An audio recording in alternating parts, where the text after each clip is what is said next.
Hello everyone, here I am again. Big mess behind me. We only have 2 days of school left. So we're trying to get the classrooms ready to be cleaned up so that we can start next year with shining classrooms. If you're a teacher, you know what I'm talking about. This week has been tough. On Monday, a dear friend of ours, his family, just a dear person to our hearts, passed away. And it has been difficult. I was shaken to my core. I understand that that's the type of world we live in, but wow, when it touches close, it's really difficult. It has been tough. If it wasn't because I have made a personal decision in my mind that I'm going to do this every Wednesday, I would have skipped today.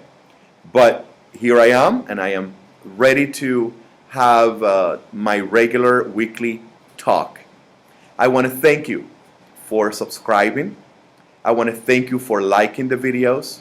I want to thank you for the comments that you leave. I want to thank you for watching. And remember, if the content is useful, please recommend it to friends. When we work together, we can accomplish many things. So thank you so much. I really appreciate what you are doing, and I really appreciate the fact that you are joining this journey with me. You are taking this adventure. Today, the topic is a little bit difficult to explain because it's not clear-cut. I will try my best, but it is something that has truly helped me have a classroom that is constantly improving. And I learned this when I was a restaurant manager. The servers hated it when we said that. And this is what we said: the customer is always right. Well, is the customer always right? And of course we know that the customer is not always right. But when we were in the restaurant, we said the customer is always right. Meaning that we were not going to blame the customer. We were always going to look at what could we have done better. What could we have done to make that customer happy? So I remember one day I had 3 servers call in. I was able to get another server to come and cover, but I was 2 servers short. I was 1 cook short, and we had 1 hostess. And it was one of those nights that we expected big crowds. So we set up as best as we could, and we waited. Well, the food, of course, was taking a long time. And I remember this guy, he had been waiting, and finally he got up, and he just pretty much insulted me. He said I was an incompetent, I didn't know how to run that store. I mean, it was just, I was so embarrassed, but I had to just sit there and listen. And was he right? Well, in part he was. I mean, he came there to eat on a timely manner, and we didn't have it ready for him. At the same time, it was things beyond my control. But I could not explain all that to him. He didn't want to hear any of that. He had come there to eat. So all I could do was just, sir, I apologize. I understand.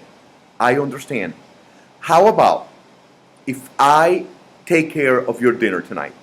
We will buy your dinner. It's going to be a few more minutes. We apologize. We will take care of your dinner. And we did. The guy, eventually, when he came to the register, he apologized. He had been fed. He got a free meal. And he became one of our best customers. So was he right? Yes, he was. Did I have a valid reason for the mess that was going on there? Well, yes, I couldn't do anything about it. But what I had to do was understand that it was something that I had to do to make that customer happy. And I think when we look at our students, especially the ones that misbehave, I tend to blame them. I tend to blame the places where they come from. I tend to blame the parents. But the fact of the matter is that I have no control over that. I cannot control my students' families. I cannot control my students' situations. What I can control is the way that I teach, the way that I prepare my lessons.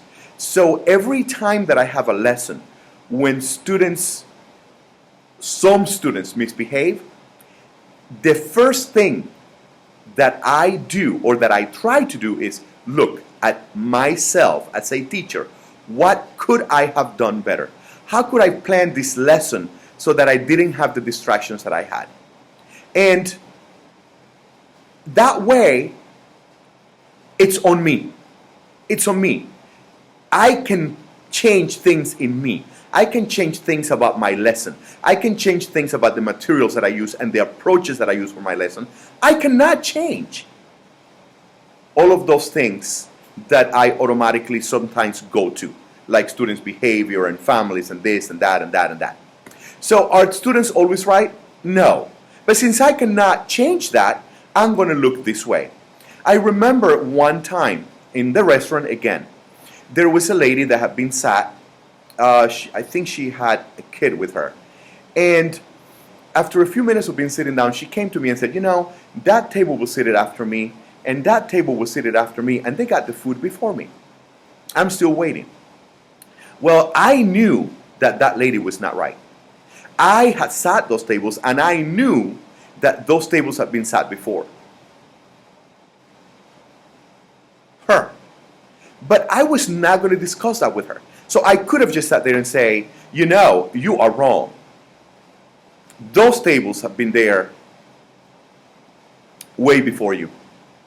But instead, what I have been trained to do and what I did was, ma'am, I'm sorry, I apologize. It was our mistake. What I'll do is, while you wait, let me bring you a cup of soup on the house. And if at the end you want dessert, we'll get the dessert for you. She was happy, and she ended up becoming a very good customer. I mean, she already was a good customer, but she didn't get upset and never came back. She actually did it. She actually took my offer and continued being a good customer of the restaurant. So is the customer always right? No. Is the customer always right? Yes. No and yes. So the customer is not always right. But our approach should be that the customer is always right. It's good for business. And it's good in our classrooms. So are our students always right? No. Are our students always right? Yes. Why is this a good approach? Because I can look at my lessons.